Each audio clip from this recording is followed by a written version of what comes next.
UPyD se mantendrá limpia de corruptos? Pues lo garantizamos porque UPyD podemos presumir de que tenemos procesos internos que nos supervisan, es decir, nosotros desde nuestro partido ya nos autoevaluamos y nos autovigilamos precisamente para evitar, porque esto no deja de ser una formación política compuesta por personas, y como tales personas que somos, pues claro que se pueden dar casos de corruptos dentro, pero establecemos esos mecanismos precisamente para evitar que eso se dé, y desde luego si se diera algún caso sería fulminantemente cesado en el partido, porque es atentar contra uno de los principios básicos de Unión, Progreso y Democracia. Pregunta entre copas. ¿Qué piensa de la fusión de universidades pequeñas? ¿Factible? ¿Necesaria? ¿Negativa? Bueno, entendemos que la cuestión de las universidades en Andalucía es una cuestión compleja, pero tenemos que separar universidades de campus, ¿no? Entonces, claro que habrá que fusionar, pero habrá que mantener los campus, y lo que habrá que hacer es racionalizar la distribución de las carreras universitarias en el panorama de los campus andaluces, para evitar que unos campus compitan contra otros y que se repitan determinadas carreras en muchos campus, ¿no? Yo creo que el esfuerzo de racionalización tiene que estar ahí. Pregunta de Bertous. ¿Qué piensa del pitorreo con las oposiciones a secundaria en Andalucía? El pitorreo de las oposiciones a secundaria. Me limito a leer. Supongo que se refiere al decreto 302 y todo el polvorín que ha levantado esto.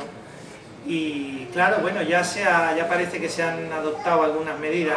El problema es que se ha creado una situación injusta, una situación de desigualdad, porque se computaban unos criterios para unos, computando los criterios de tiempo en servicio, mientras que para otros ese criterio no contaba y contaban otras puntuaciones.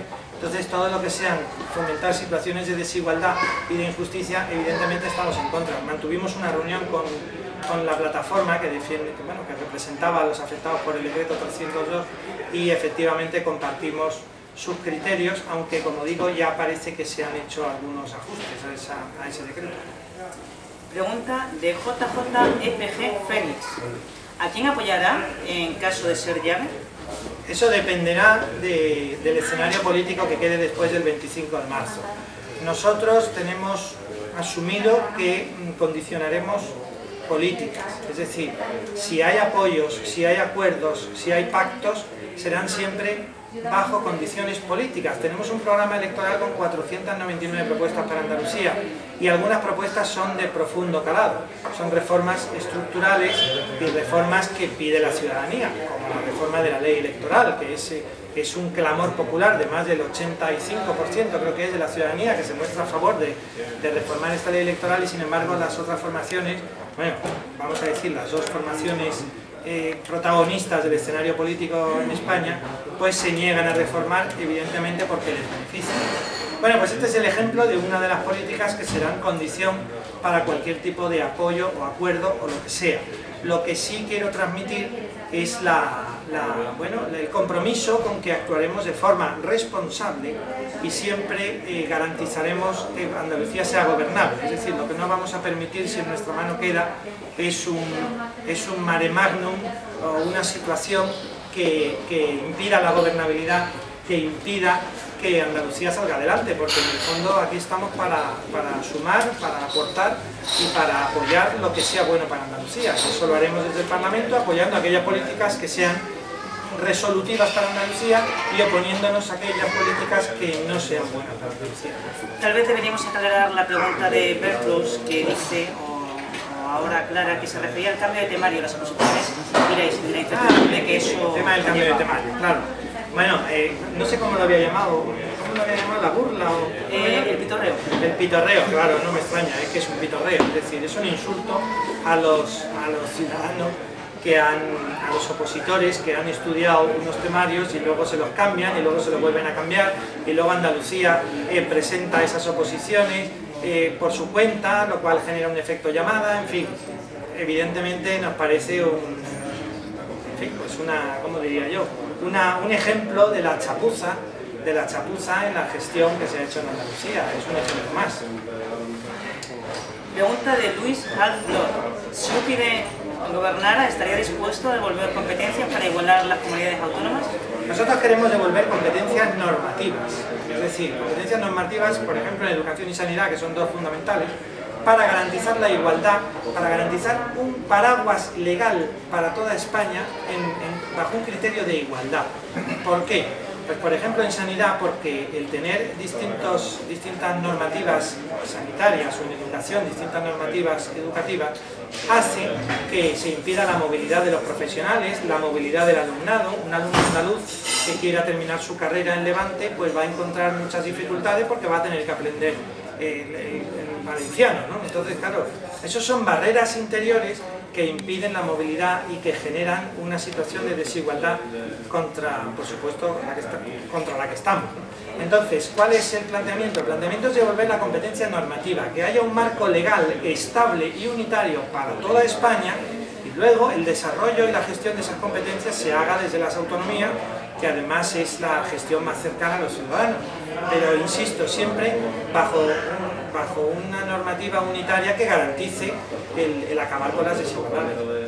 El ejemplo, perdona Isabel, el ejemplo en sanidad nos la daba Amato el otro día, la ministra, y es que quiere poner de acuerdo a las comunidades autónomas para tener un único calendario de vacunaciones, para tener una tarjeta sanitaria única que garantice la prestación del servicio sanitario a cualquier español en cualquier punto de España. Y claro, ahora al tener 17 distintas regulaciones, pues va a tener que poner de acuerdo a las 17 autonomías para llevar a cabo esas medidas que son, bueno, básicas e indispensables y que, por cierto, Unión Progreso y Democracia las lleva en programa. Precisamente por eso defendemos esa unidad normativa, esa unidad de criterio. Pregunta de Giraise. Te dejamos que me vas a agua. Sí, un poquito. Porque la verdad es que estamos contestando a muchísimas preguntas. Gracias también por los tweets de apoyo. Todos elogiáis la transparencia de nuestro candidato, la disposición para atender a todas vuestras preguntas, pero vamos a dejarle respirar un segundo. ¿Ya? Ya puedo, sí. Venga. La siguiente pregunta es de Giraise. ¿Alguna propuesta ecológica? ¿Alguna propuesta ecológica? Bueno, pues hay unas cuantas propuestas ecológicas en nuestro programa, pero quizás, mira, un tema del que hemos hablado esta mañana, relacionada con propuestas ecológicas y con urbanismo a la vez, que es quizá uno de los mayores atentados que se han hecho en Andalucía, era relativa al hotel de, ¿cómo se llama? El hotel de Almería, Sí, el Algarrobico, que claro, nosotros estamos claramente en contra y que entendemos que se debe reponer la situación previa bueno, pues a la construcción de un hotel bajo unos criterios de legalidad desde luego más que cuestionables, ¿no? Hasta el punto de que son ya varias las sentencias que han ordenado no solo la paralización sino también el derribo del hotel, ¿no? Entonces nuestro compromiso ecológico también está en las energías renovables. Creemos que es un sector en Andalucía importante que hay que proteger, no solo por los beneficios que nos da la energía que se produce, sino también porque Andalucía puede ser muy competitiva en energías renovables. Entendemos que hay que apoyar este sector y que hay que promover su crecimiento. Otra pregunta relacionada con el medio ambiente de José Lu Barrios. ¿No le parece que Huelva está desaprovechada con las energías renovables? Sí, bueno, es un poco al hilo de lo que acabo de decir, ¿no? Yo creo que Huelva tiene un potencial importante de energías eólicas, si mis datos no me fallan, y claro que está desaprovechada porque, como digo, pues hay que impulsar este sector y podemos ser una primera potencia en energías renovables. Y esa energía es exportable y además es apostar por un sector que a lo mejor no es de los sectores estrella en creación de empleo, porque no lo es, pero sí tiene otros factores de enriquecimiento para nuestra comunidad autónoma, y aquello en lo que somos líderes o podemos ser punteros, pues claro que tenemos que ir por ahí. Pregunta de JJM Quesado. ¿Qué le parece devolver las competencias de justicia a la Administración Central?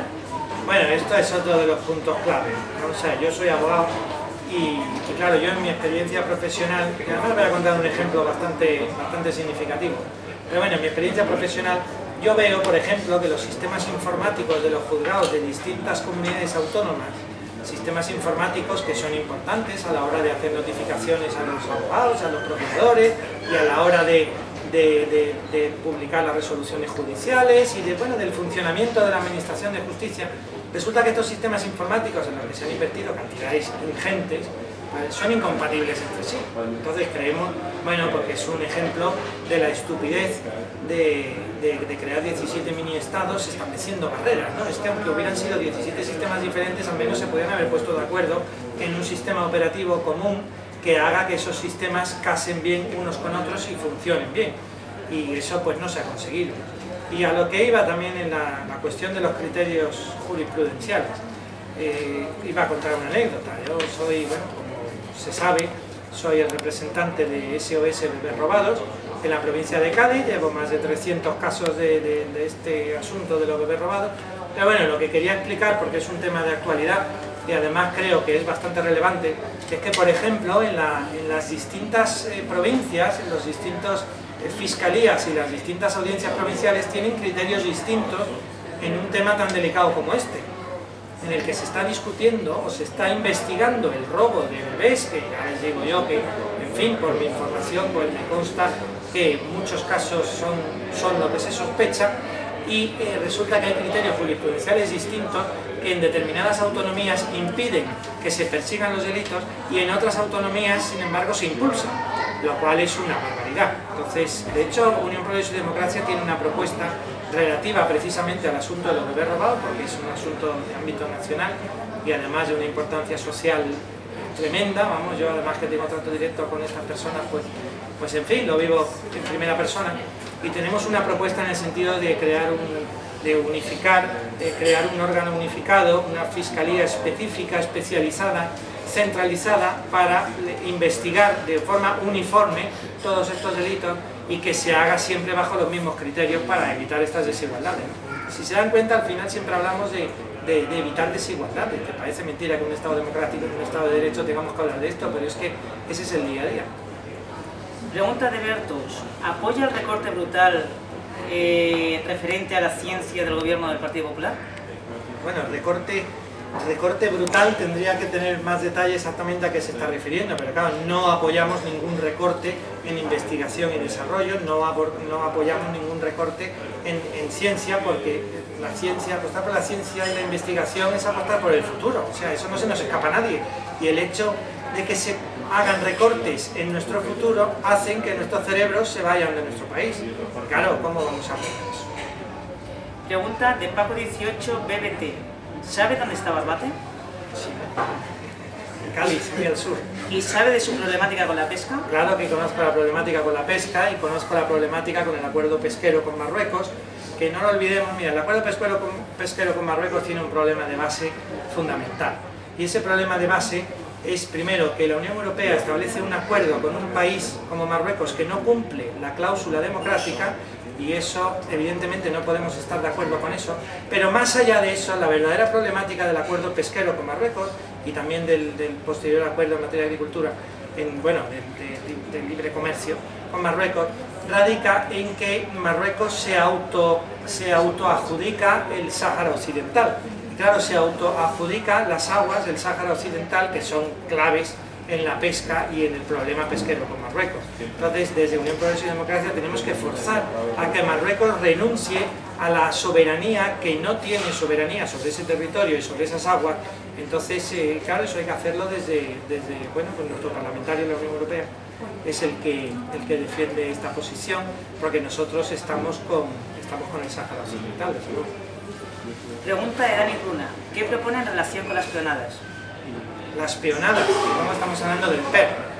Nosotros el PER lo entendemos como un instrumento necesario, es necesario en nuestra agricultura, en nuestras zonas rurales, es necesario, quizá no lo entiendan desde otras autonomías, pero los que somos andaluces entendemos perfectamente que el PER es un instrumento que tiene que seguir, pero claro, cuando el PER se transforma en un instrumento para corruptelas, para abusos y para fraude, ahí es donde falla. Entonces, la solución no es quitar el PER, la solución es establecer controles, mecanismos de control que impidan que se cometa ese fraude. Pregunta de Nacet 28: ¿qué opinas sobre la inmigración? Bueno, la inmigración es una realidad, quiero decir. Tenemos una inmigración enorme en Andalucía, además Andalucía es un canal de entrada para toda Europa, y hombre, yo creo que nosotros tenemos que integrar a nuestros inmigrantes en la medida de lo posible, estableciendo criterios de legalidad, que que desarrollen su vida, que desarrollen su empleo y que se integren en nuestra sociedad, igual que nosotros nos hemos de integrar con ellos, porque en la realidad estamos hablando de ciudadanos, estamos hablando de personas, quiero decir, es que se habla de inmigración y parece que hay quien quiere entender que vienen a atentar contra nosotros y nada más lejos. Vienen a aportar, vienen a construir y por tanto tenemos que ser generosos porque además es una responsabilidad de las sociedades occidentales. El Juanma, propuestas en relación a las pymes. Bueno, propuestas en relación a las pymes, antes se han anticipado algunas. Nosotros básicamente establecemos ayudas de carácter fiscal, ayudas en el asesoramiento, y aquí puedo explicar un poquito más porque antes no he hablado de esto. Creamos la ventanilla única digital para establecer un mecanismo que facilite toda la tramitación de creación de nuevas empresas y de funcionamiento de empresas existentes también en todo lo que es tramitación burocrática, unificarlo en una ventanilla única digital, una página web como esta en la que estamos todos hoy, para que en el plazo de 48 horas, por ejemplo, se pueda crear una empresa, se pueda poner en marcha un comercio, unificando toda la tramitación de todos los organismos en un mismo soporte, ¿no? En una misma ventana digital. Y claro, las pymes hoy requieren de apoyo fiscal, como estaba diciendo, y también, y muy importante, y esto no he hablado antes, de asesoramiento. No solo asesoramiento a la hora de, pues eso, de resolver la burocracia con la administración, sino asesoramiento que vaya un poco más allá. Es decir, que ayude. Voy a contar un ejemplo. Tengo una amiga cercana que quería montar una librería en Jerez, que ha tenido que superar numerosas barreras burocráticas, problemas, papeles, tasas, impuestos, etc.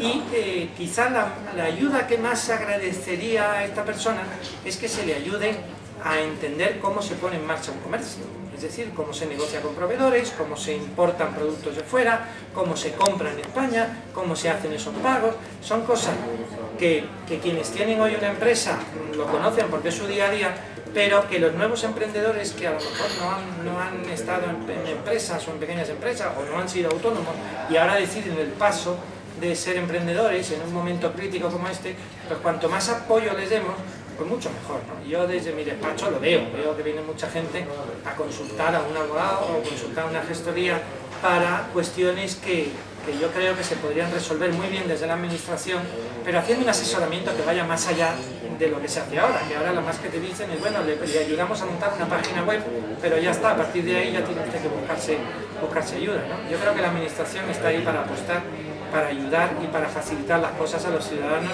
y sobre todo en un tema como las pymes y los autónomos, que pueden ser la gran salida o la salida estrella del empleo en nuestra comunidad autónoma y en nuestro país en general. Pregunta de DJ Rubí Rodríguez. ¿Qué opinas sobre las diputaciones provinciales en Andalucía? Bien, hemos tratado esto antes, pero bueno, a resumidas cuentas, las diputaciones provinciales deben suprimirse como estructura administrativa y las funciones que cumplen las diputaciones provinciales, que por supuesto reconocemos, deben transferirse tanto a la comunidad autónoma como a los ayuntamientos, porque hay algunas de las funciones que se ejercen que deben ejercerse desde una mayor cercanía al ciudadano. Entonces, lo que nosotros queremos suprimir es el nido que se han creado en algunas, sobre todo en algunas diputaciones, de colocación de amigotes de políticos y de políticos en desuso, vamos a decir, que han encontrado en la Diputación una salida laboral, entre comillas, y que, por supuesto, pues eso no es permisible, y menos en los tiempos que corren. De ahí nuestra idea de suprimir las diputaciones, de simplificar la administración.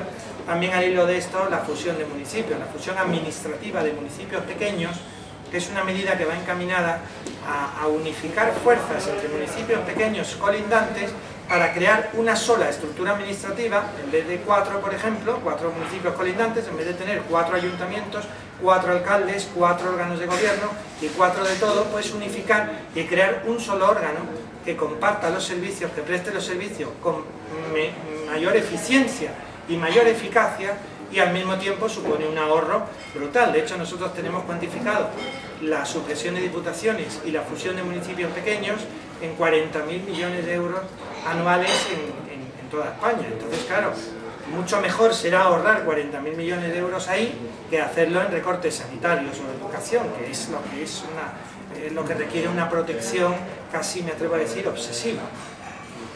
Pregunta de JJM Quesada, Voy a beber un poquito más. Sí, te dejamos un minuto. ¿Responsabilidad penal de los derrochadores públicos? Sí, sí, ya lo he dicho antes. Responsabilidad penal y patrimonial personal, es decir, hasta el final, a exigir todas las responsabilidades y sin ninguna piedad, porque no se puede permitir que se nos robe a todos. Y lo que se ha hecho aquí es robar a todos. Todo lo que es corrupción en la administración supone robar, atentar contra el patrimonio que es de todos, es decir, el dinero de todos que pagamos con nuestros impuestos, y claro, pues eso es de los peores delitos que se pueden cometer. Por tanto, hay que perseguirlo. Ya he dicho antes que yo no me importará elegirme en portavoz de perseguir estas corrupciones y exigir todas las responsabilidades hasta el final, a partir del día 26 de marzo, cuando seamos parte del Parlamento andaluz. Pregunta de Nico Patella. ¿Qué le diría a quien piensa que votar a UPyD es tirar el voto? Pues le explicaría que el voto que es útil es aquel voto que puede hacer algo. Y el voto de UPyD es un voto que puede hacer mucho, porque precisamente venimos con ideas frescas, con gente limpia, y venimos para trabajar. Entonces el voto de Unión, Progreso y Democracia es un voto de aquel que quiere soluciones, de aquel que quiere propuestas, de aquel que quiere transparencia, claridad, acabar con la corrupción, lo acabamos de decir, de aquel que quiere simplificar la administración, acabar con los enchufados, de aquel que quiere resolver la situación, pero mantener un estado de bienestar, mantener los servicios básicos en educación y sanidad, de aquel que quiere igualdad, porque nosotros, Unión, Progreso y Democracia, seamos 1, 3 o 15 en el Parlamento andaluz, o 50, vamos a impulsar estas medidas y vamos a condicionar las políticas de los demás. No les quepa ninguna duda, porque esa es nuestra razón de ser, nuestra existencia depende de eso. Entonces, nuestro objetivo fundamental es hacer política para los ciudadanos, cosa que otros no entienden ni han entendido jamás. Pregunta de Ann Helsing. ¿Estaría a favor de reformar el sistema electoral de la ley de Ont? Por supuesto, es un sistema electoral que genera unas desigualdades tremendas, genera unas injusticias tremendas, y que una mayoría aplastante de la población ya se ha manifestado en el sentido de que debe corregirse ese disparate, ¿no? Ese disparate que permite que el Partido Popular, el Partido Socialista requieran 30 a 35.000 votos para tener un diputado en el Congreso, y Unión, Progreso y Democracia requiera casi 300.000, ¿no? Esto es algo que venimos defendiendo desde siempre, que también lo defienden otras formaciones que no son las dos protagonistas del bipartidismo, y que por supuesto permitirían, mediante un criterio más proporcional, como el criterio ARE, unido a otras medidas, como crear que medio parlamento sea elegido en una circunscripción única, pues evitaría el chantaje de partidos pequeños, partidos con poco apoyo relativo, pero con mucho apoyo en circunscripciones pequeñas, y que condicionan la política de todo el país por intereses estrictamente nacionalistas, ¿no? El escuchar el otro día, ¿quién era? Era el otro día en una reunión con Rajoy, Artur Mas, hablando sobre política fiscal, y decir que Rajoy no se atreverá a cruzar la línea roja de la política fiscal que exigen en Cataluña, a mí me parece impresentable, porque claro, esa fuerza, y fíjense que el Partido Popular tiene mayoría absoluta, bueno, pues aún así esa fuerza que tiene CiU en el Parlamento permite que se permitan estas licencias y decir estas cosas como que no se puede traspasar la línea roja, ¿no? Es una clara desigualdad, y una desigualdad entre ciudadanos de un mismo país. Aquí no se habla de territorios, estamos hablando de ciudadanos en situación de desigualdad. Ciudadanos que por vivir en una región pagan menos impuestos que por vivir en otra. A mí eso me parece un disparate. Pregunta de Itomulo. ¿Evaluación periódica de funcionarios públicos? ¿Necesaria? ¿Factible? ¿Evaluación, perdón? Periódica de funcionarios públicos. Hombre, sí, yo creo que sí, yo creo que eso es bueno para todos. Es decir, hay que establecer unos mecanismos de control que garanticen que el funcionariado esté al día y que funcione, y que cumpla unos estándares de calidad. Yo la verdad es que de las reuniones que he mantenido con distintos grupos o distintas asociaciones que representan a funcionarios, me doy cuenta de que ellos son los primeros interesados en que se ponga en valor su trabajo, porque en su inmensa mayor parte son profesionales muy cualificados y que desempeñan una labor muy importante. Entonces, claro, pues mecanismos de control que eviten, que eviten en el fondo la mala fama, ¿no? A mí me lo decían algunos funcionarios el otro día, es que estamos hartos de que se hable de un funcionario como uno que está en un sofá rascándose la barriga, cuando funcionarios son los médicos, son los bomberos, son los policías, son, en fin, gente que está ahí día a día velando por nosotros, prestando un servicio fundamental y un servicio al que hay que devolver el prestigio y además que hay que proteger especialmente porque son los que hacen que funcione el Estado de Derecho. Una pregunta antigua que tengo aquí apuntada que no hemos dado respuesta. Bueno, pido disculpas porque hay algunas que se nos están pasando, se las volvéis a hacer y lógicamente, como habéis visto, Martín dará respuesta a todas ellas. De Juan Antonio Cruz. Mi padre pregunta sobre la dación en pago. Sí, bueno, esta es una pregunta que me va a dar que hablar un ratito. Discúlpenme, pero es que hay que aclarar muchas cosas. Vamos a ver, Unión Progreso y Democracia planteó en el Congreso una fórmula de dación en pago. Y la dación en pago tenemos que explicar algunos conceptos para que se entiendan. Vamos a ver, la situación actual de muchos ciudadanos, y además yo por mi experiencia profesional, lo veo en mi despacho casi a diario, es que contrataron en su día unas hipotecas cuando tenían una situación económica distinta, compraron unas viviendas y se ven en un momento en el que se han perdido su empleo y se ven incapaces de pagar la hipoteca. Bien, ahí arranca toda una maquinaria aplastante de la banca, pues que exige el pago de su deuda y cuando no hay con qué pagar, pues ejecuta la hipoteca. Ejecutar la hipoteca básicamente es tomar posesión de la vivienda y expulsar a esa familia de esa vivienda. Ese es el problema actual que se plantea a muchas familias, que además no solo se quedan sin casa, en muchos casos también sus padres o sus abuelos o sus tíos o sus hermanos se quedan sin casa porque les avalaron y encima arrastran una deuda de por vida de 100.000, 200.000 euros, en fin, una deuda inasumible para gente que se ha quedado en paro. Entonces, ¿qué pasa? Que claro, hay que dar una solución a esta situación que es una situación real de hoy. ¿Y cuál es la solución? Porque claro, estas familias, pensemos en una familia tipo, pues eso, de un padre, una madre, los padres son madres, me da igual, 2 hijos, y que están sin empleo, están sin ingresos y están incapaces de pagar esa hipoteca, de la vivienda. Y claro, la única solución que les queda es entrar en la economía sumergida, lo cual es malo para todos. Entonces, para eso, nosotros propusimos una dación en pago que se articula desde 2 medidas fundamentales. Una, para todos los casos que tenemos, digamos, hasta ahora, y otra para los casos de futuro. Para los casos hasta ahora, la solución que nosotros planteamos es equipararlo al actual concurso de acreedores de las empresas, es decir, que llegue un momento en el que cuando se exprime, digamos, por decirlo en un término así, muy realista, porque realmente es lo que se hace, se exprime a las familias y ya no pueden pagar más y ya no tienen más con qué afrontar esa deuda, pues se haga un punto y final y un inicio nuevo. Los anglosajones lo llaman fresh start, un inicio de fresco, ¿no? De cero, es decir, aquí se acaba la deuda, se ha entregado la vivienda y se saldan los intereses y se acabó. Y entonces esa familia podrá reintegrarse en la sociedad, podrá reintegrarse en el mercado laboral cuando la situación lo permita y podrá rehacer su vida y podrá tener un futuro en el que confiar. Y después, pero claro, no podemos hacer un criterio de imponer ahora una dación de pago obligatoria a los casos que, repito, ya se han dado, porque eso daría inseguridad jurídica. Para evitar esa inseguridad jurídica, pues establecer una normativa para que a partir de ahora las tasaciones bancarias sean vinculantes y se obligue a las entidades bancarias a ofrecer entre sus productos hipotecarios al menos una hipoteca que restrinja la garantía a la vivienda.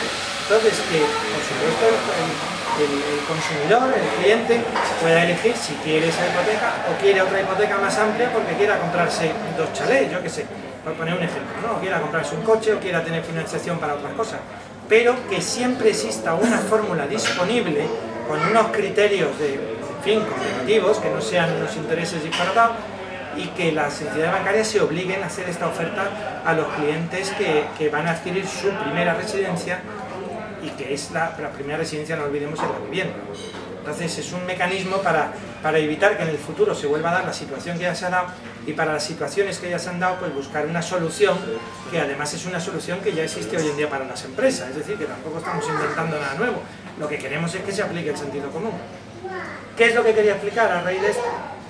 Ya por último, respecto a la dación en pago, porque claro, el Partido Popular nos ha propuesto una dación en pago el otro día Pero claro, si uno lee la letra pequeña se da cuenta que es una pago voluntaria de los bancos, que eso, bueno, pues ya lo teníamos, quiero decir, eso no aporta absolutamente nada, porque si el banco nos iba a perdonar la deuda, nos la perdona igual, lo diga o no lo diga el señor Rajoy, o el señor Gallardón más bien.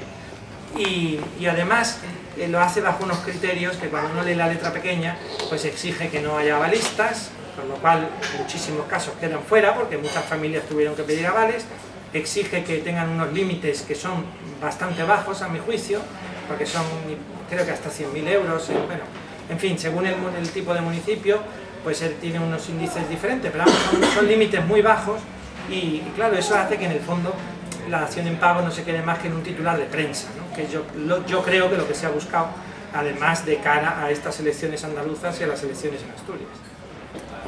Pregunta del Juarma. Ha mencionado la economía sumergida. ¿Cuál será su política al respecto? Bueno, pues hay que reforzar la investigación fiscal para acabar con la economía sumergida. Por un lado, facilitar la salida de la economía sumergida, de todos esos pequeños que están ahí precisamente porque no tienen facilidades para montar sus empresas, porque no tienen facilidades para pagar sus impuestos y porque lo tienen muy complicado y no tienen otra salida.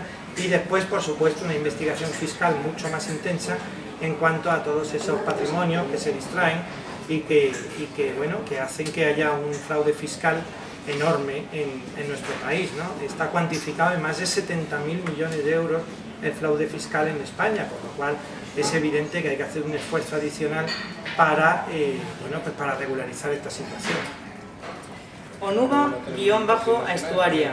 ¿Piensa UPyD en la democracia ciudadana y participativa y no solo en soltar un papel cada 4 años? Bueno, creemos en la mayor participación de los ciudadanos en la política, por supuesto, y yo creo que nosotros somos un ejemplo de ello, porque durante la precampaña y campaña hemos mantenido numerosísimas reuniones con colectivos de todo tipo y siempre uno de los mensajes que se nos ha dado es el desencanto porque nunca se les ha tenido en cuenta a la hora de tomar decisiones por parte del gobierno andaluz o a la hora de entablar debates en el Parlamento andaluz, ¿no? Es indispensable la participación de la ciudadanía y de hecho si servir en política y estar en el Parlamento constituye un honor para una persona que se va a dedicar a la política como soy yo, es precisamente por esa representatividad. Entonces yo quiero, y lo he dicho en todas mis reuniones, muchos de vosotros que me conoceréis por estas reuniones lo sabéis, yo quiero continuar con ese debate, con esa conexión, con esa transmisión y que yo como representante y quienes representemos a Unión Progreso y Democracia en el Parlamento andaluz podamos canalizar toda esa inquietud ciudadana y toda esa ansia de participación de la ciudadanía para que la ciudadanía esté representada en el Parlamento andaluz. Es que esa es nuestra vocación, representar a los ciudadanos. Pregunta de Bertrus. ¿Son iguales los recortes de los ciudadanos a los de los políticos? Lamentablemente no, y ahí es donde tenemos que incidir. Tenemos que recortar precisamente no solo en los políticos, sino en las estructuras políticas.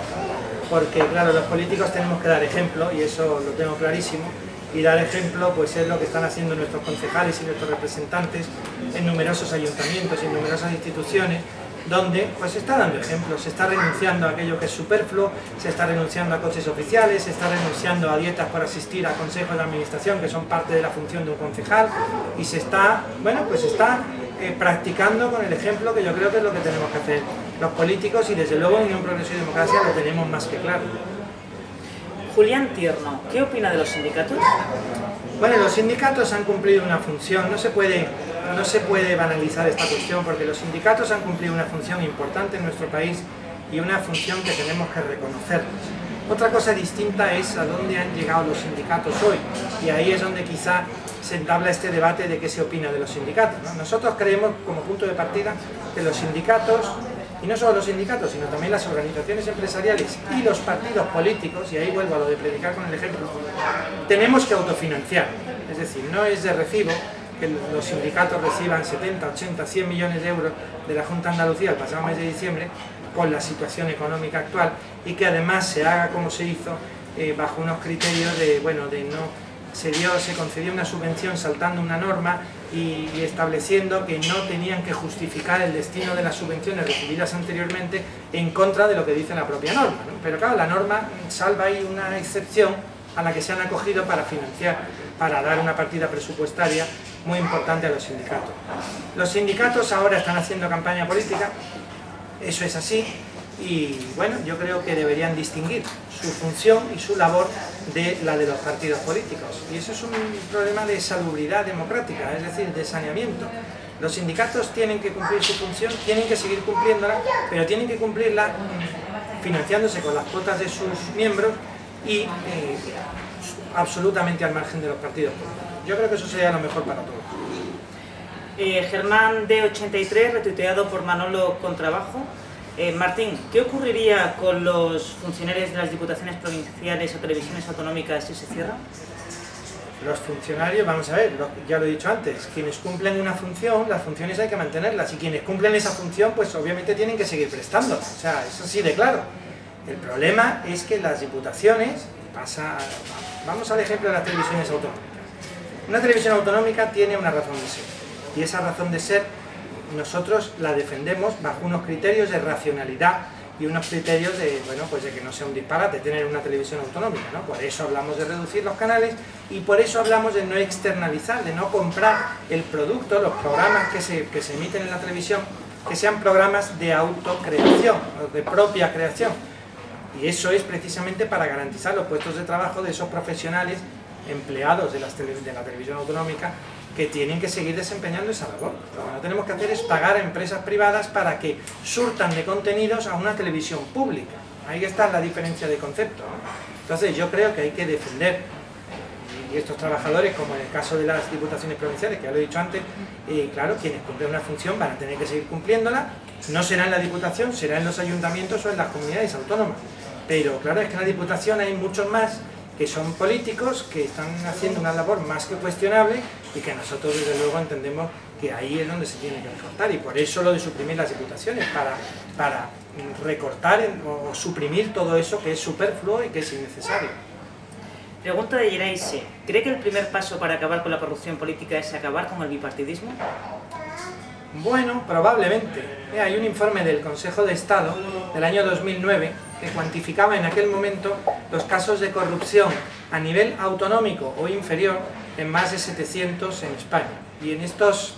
Uy, esto se corta. En estos 700, 265 creo que eran del Partido Socialista, 200 y pico del Partido Popular, y luego estaban todos los partidos políticos, por lo menos todos los conocidos, vamos a decirlo así, por supuesto a excepción de Unión Progreso y Democracia, ¿no? Y claro, estamos hablando de más de 700 casos de corrupción repartidos por toda la geografía nacional, por supuesto en Andalucía, que es triste ejemplo de la corrupción política. Y claro, romper el bipartidismo yo creo que no es garantía de acabar con la corrupción, porque es que en corrupción también hay en Izquierda Unida, hay en el Partido Andalucista, hay en CiU, hay en fin, en montones de partidos. Y bueno, son casos de corrupción que tendrán que resolverse impulsando las investigaciones y exigiendo las responsabilidades hasta el final.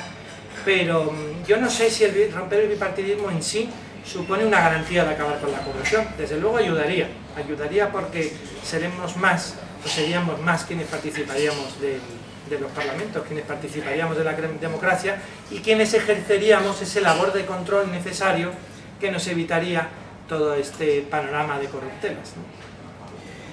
Pregunta de Álvaro Lario. ¿Considera que los ciudadanos en Andalucía son lo suficientemente exigentes con sus gobernantes? No, y a la vista está. Yo creo que no son exigentes y yo pido que sean más exigentes. Que sean más exigentes conmigo el primero y con todos los demás políticos. No solo gobernantes, también con la oposición y también con todos los políticos, con todos quienes viven de lo público, porque nos pagan el sueldo los ciudadanos. A mí no, a mí todavía no, pero cuando sea parlamentario sí será. Cuando sea parlamentario, pues ustedes me pagarán el sueldo. Entonces, por supuesto, ustedes tienen que ser muy exigentes con mi trabajo y con el trabajo de todos y cada uno de los parlamentarios del Parlamento andaluz y todos y cada uno de los políticos que componen las distintas instituciones repartidas por Andalucía y cuyo trabajo, por supuesto, ustedes tienen que ser exigentes, porque ustedes son quienes deciden, quienes nos ponen y quienes nos quitan. Ustedes son los jefes, como dice Rosa Díez. Bien, vamos a hacer la última pregunta. Martín de Larrán, candidato a la presidencia de la Junta de Andalucía, lleva 1 hora contestando sin parar todas las preguntas que se le están planteando. Solo ha bebido 2 sorbos de agua y vamos a hacer una última pregunta ya para concluir este encuentro tuitero. La pregunta la hace David Zueros. ¿Qué opinas sobre el copago sanitario? ¿Cómo gestionaría la sanidad? La sanidad hay que gestionarla como un servicio público con mayúsculas y bajo criterios de igualdad para todos los ciudadanos. Hoy mismo, en la calle, hablando con un simpatizante, me decía, yo me rompí el pie, no recuerdo dónde era, pero no sé si era en Valencia en Alicante era. O en Alicante, me rompí el pie y allí con los dolores del pie roto en el hospital, esperando que me atendieran, me hacían firmar documentos para decir que si no pagaba la Junta de Andalucía, la sanidad andaluza, si no pagaba la factura, que me la remitían a mí, que yo tenía que pagarla. Y yo allí con los dolores, pues cómo no iba a firmar, ¿no? Claro, es absurdo. Entonces, la sanidad tiene que ser un servicio público, estamos en contra del copago, porque eso entendemos que daña esa concepción de la sanidad como un servicio público. En todo caso, se me ocurre que las rentas altas tuvieran que asumir algún tipo de copago, pero vamos, estamos en contra del copago como principio y desde luego la sanidad pública y la sanidad bajo criterios de igualdad para todos, porque además disfrutamos de un sistema sanitario que es ejemplar a nivel mundial y por eso tenemos que incidir en protegerlo, porque es uno de nuestros mayores activos en nuestro concepto del estado de bienestar y tenemos que protegerlo y evitar a toda costa que se hagan recortes en sanidad, porque vamos a perder una de las joyas de la corona. Bien, pues damos por concluido este encuentro auditorio con Martín de Larrán, candidato a la presidencia de la Junta de Andalucía por Unión, Progreso y Democracia.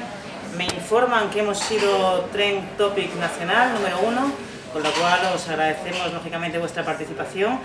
Habéis visto que esto es un ejercicio ciertamente de democracia participativa, como decía una de las tuiteras, aquí a vuestra disposición, respondiendo a las preguntas de manera directa, clara, sin ambajes, sin mensajes escritos de antemano, mirando directamente a la cámara, y esperamos que esa sea la política que Martín desarrolle en el Parlamento cuando ya esté, por supuesto, formando parte de él. Así que muchas gracias a todos por vuestra participación y nos vemos en otro encuentro. Saludos. Gracias a todos y quien se haya quedado...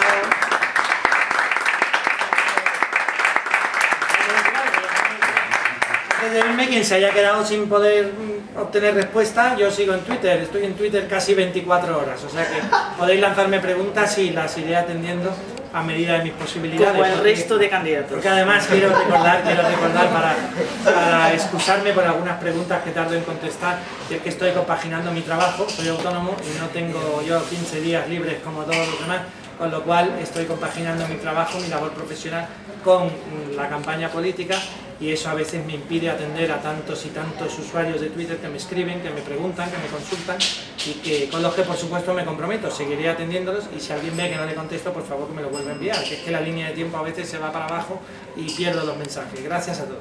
Mayan.